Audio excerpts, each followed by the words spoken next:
In November of 1983, NATO undertook a military exercise named Able Archer 83. The exercise simulated a scenario in which NATO forces were responding to a hypothetical Soviet attack with nuclear weapons. It involved numerous military units, including troops, aircraft, and ships. It was intended to test NATO's command and control procedures in a simulated nuclear war. The Soviet Union, however, did not know that Able Archer 83 was a simulated exercise. They believed it was a cover for an actual attack on the Soviet Union.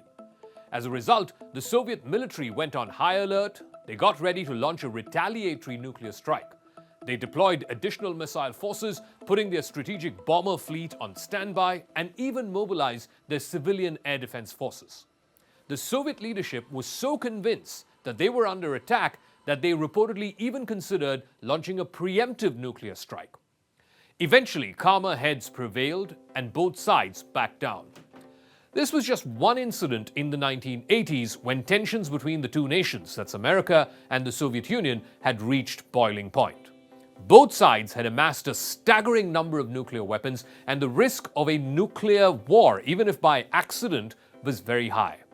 The need was for a treaty to try and regulate the number of nuclear weapons either country had.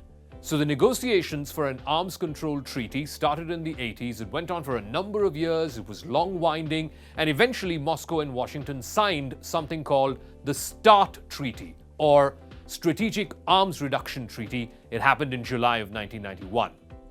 Today, 30 years later, President Vladimir Putin, speaking to federal lawmakers last week in Russia, said that his country is going to pay increased attention to its nuclear forces. The plan is to deploy a much-delayed new intercontinental ballistic missile. He also wants to roll out hypersonic missiles as well as adding nuclear submarines. A year since ordering the invasion of Ukraine, Putin has now signaled he's ready to rip up the very architecture of nuclear arms control. Right now, there is a moratorium on the big powers on testing any nuclear device. This, like I said, was signed and decreed as the START agreement. Putin last week announced that Russia is unilaterally pulling out of New START. On Crux Decode, what may be the implications of both of these decisions? If Moscow were to resume nuclear tests, will that push the envelope on the battlefield, forcing the West to either match Russia's escalation or coalesce the West into finding a ceasefire in Ukraine? Is Putin, by dangling the nuclear stick, also running the risk of turning Russia into a new North Korea? And is an attention-seeking exercise, how seriously should the world take Putin's nuclear threat?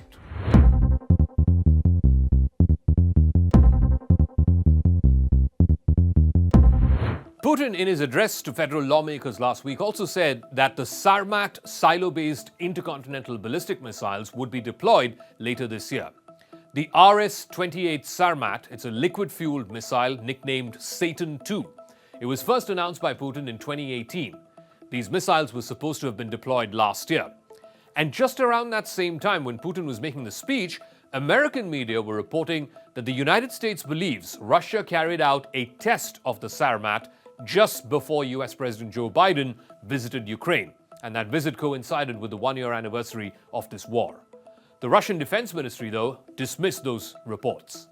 The 35-meter missile has a range of 18,000 kilometers. It can carry up to at least 10 multiple targetable re-entry vehicles, each of them fitted with a nuclear warhead.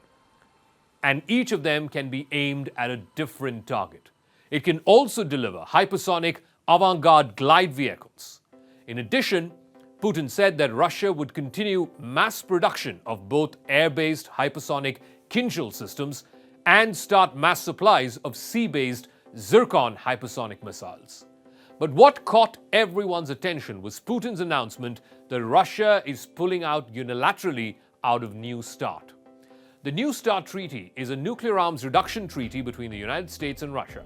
It was signed in 2010 and entered into force in 2011. The New START replaced the Old START, which had expired in 2009. The main goal of this START treaty was to reduce the number of strategic nuclear weapons in the arsenals of both United States and Russia. It limits each country to a maximum of 1,550 deployed warheads and 700 deployed delivery vehicles like missiles and bombers. The New START treaty also includes measures to promote transparency and verification, like regular inspections and data exchanges. It is set to expire in 2026, but it can be extended for up to 5 years if both parties agree to do so. In February of 2021, the United States and Russia agreed to extend the New START treaty for an additional 5 years until 2026. This move at that time was welcomed by many in the international community as it helps maintain strategic stability and reduce the risk of nuclear conflict. But now that Putin has dared the West and said that he's pulling out of the New START treaty, here are some potential consequences. Number one, there's increased risk of a nuclear arms race. The New START treaty is the only remaining nuclear arms control agreement between the United States and Russia. It basically leaves both countries without any legally binding limits on their nuclear arsenals, which could lead to a new nuclear arms race. Two, it could reduce transparency in a big way. The New START treaty includes provisions for regular inspections and data exchanges, which help promote transparency and build trust between both countries. This transparency would be lost, making it much more difficult to assess the size and capabilities of Russia's nuclear arsenal. Destabilization of the entire system. The United States and Russia possess the two largest nuclear arsenals in the world, and their relationship historically has been one of the most significant factors in global strategic stability. That strategic stability now lies in tatters. But the most important fallout is this: it's going to have a seriously negative impact on arms control. The New START treaty is widely seen as a model for future arms control agreements. With Russia pulling out, it undermines efforts to try and negotiate similar agreements in the future, making it that much more difficult to achieve global disarmament and reduce the risk of nuclear conflict. Now, with this announcement, two things could likely happen, either or. One, this could be a threat. This could be Putin's way of telling the West that he wouldn't mind deploying tactical nuclear weapons if he were to face battlefield losses or if he can't wrap up this war quickly enough.